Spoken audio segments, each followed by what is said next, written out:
So the man method today is a little bit tricky.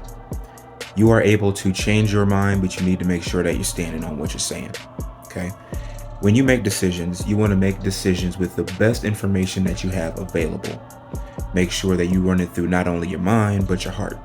Make sure that you are on one accord, these two halves of yourselves, because the heart is all about the emotion, what feels right and wrong. The logic, your mind, is going to sometimes give you factors that maybe don't actually exist. It's a lot of fear. It's a lot of doubt.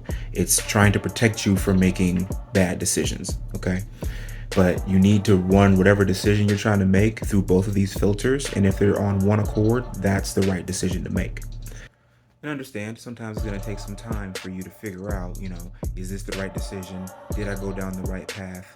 But until your heart starts to say, I'm not in it anymore, and this is not the right decision, then you have to run it through a logical filter of, okay, then what is the right decision? Who can I talk to? What resources can I get?